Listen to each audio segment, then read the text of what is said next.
ఇక మా పొంగులేటి సంగతి అయితే చెప్పక్కర్లేదు. ఆయన మంత్ర అయిందే ఆ రాఘవ కన్స్ట్రక్షన్స్ కి ఊడిగం చేయనికి, ఆ దోచి పెట్టుకోనికి.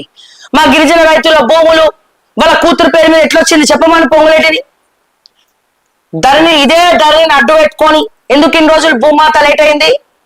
ఇదే ధరణిని అడ్డు పెట్టుకొని ఎట్లాగో ధరణి ఉంది కదా అని చెప్పి వాళ్ళ బిడ్డ పేరు మీద గిరిజన రైతుల భూములు ఎట్లా మార్చుకున్నాడు, అపర్ణ కన్స్ట్రక్షన్స్ కి ఎట్లా ఇచ్చినారు, ఇవన్నీ కూడా ఆలోచించాలి కదా. ఎట్లా ఇచ్చిందని అడుగుతా ఉన్నాం మేము. అవేమి పట్టవు.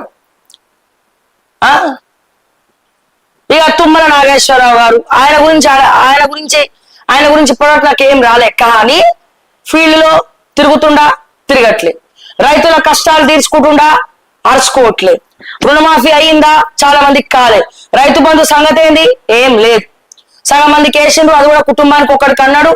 ఐఏఎస్ లకు ఐపీఎస్ లకేమో రైతు బంధు పడతా ఉంటది, ఈడ సామాన్య రైతులకేమో రైతు బంధు పడదు.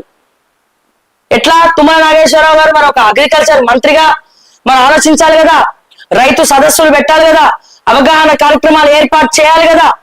ఫీల్డ్ లో తిరిగే ఓపికలు ఉండవు. ఇక వీళ్ళందరూ నెక్స్ట్ టైం ఎట్లా గెలుస్తారు మీరు చెప్పండి? కాంగ్రెస్ తరఫున ఎట్లా గెలుస్తారు? ఎట్లా గెలుస్తారు? ఇక మా పొన్నమన్న సంగతి నేను చెప్పక్కర్లే. ఆల్రెడీ మొన్న ఎవరో నా ల్యాండ్ కబ్జా పెట్టారు అని చెప్పి ప్రెస్ క్లబ్ లో మీటింగ్ పెట్టారు.